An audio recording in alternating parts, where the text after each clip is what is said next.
My Lords, I feel that I must begin by asking the Noble Lord Strathcarron to reconsider some of his assumptions, because as he was speaking, he was facing a female rugby player, me, a female rugby player who 30 years ago was playing informal but full contact games against and with men.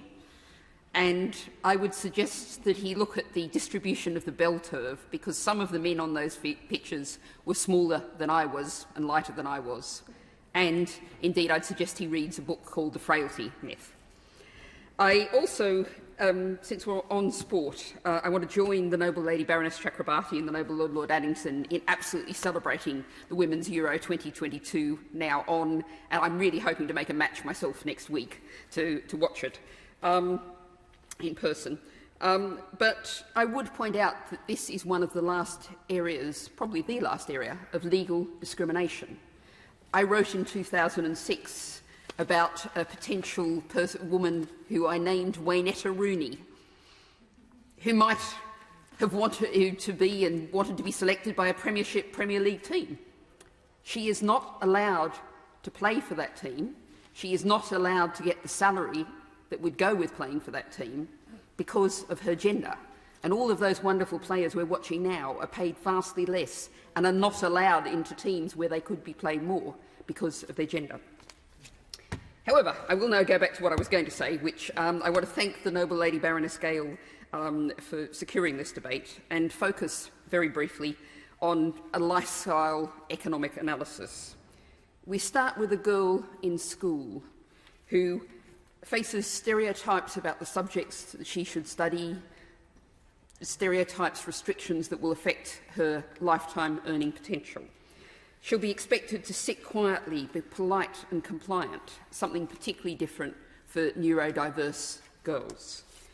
A teenager, a recent study by the charity In Kind Direct found that period poverty was in some cities and towns affecting 2/5 of girls and women. In Brighton and Hove, 46%. In Oxford, 40%. And I'm really proud that Green councillors in Oxford City Council have just this week submitted a motion for free period products to be put in public toilets, town halls and community centres. But the fact that this is necessary is a dreadful indictment of our society. And I note the points made by the Noble Viscount Sandgate about discrimination in science and in work. And I would ask the question why we have, named after a very controversial character, the Francis Crick Institute instead of the Rosalind Franklin Institute. And I note also Lynn Margolis, one of my scientific heroes, an evolutionary biologist, who proposed a real change to the science of evolution. And I think her gender definitely had something to do with the difficulties she had in that being accepted. But going back to economics, there's something called sheflation. And we note the figures from the Living Wage Foundation. 20% of women earn less than a real living wage. The figure for men is 14%, both of them utterly unacceptable.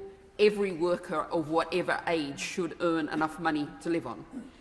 But we, of course, many people have referred to the situation of single parents, 90% of whom are women. The New Economics Foundation has figures showing that the current cost of living crisis, single-parent families are seeing 50% more of their income lost to this crisis than are families with two adults within them. We come to middle age and the generation trap. So many middle-aged women now are caring for both younger children, teenagers, still providing support for older children, and also their own parents or even grandparents. And the slashing of government services has meant the practical reality is the overwhelming weight of that has landed on women. But I come really to my absolute worst figures, and these are figures from the Health Research Foundation, and a number of other noble lords and ladies have referred to the situation of female pensioners and older women.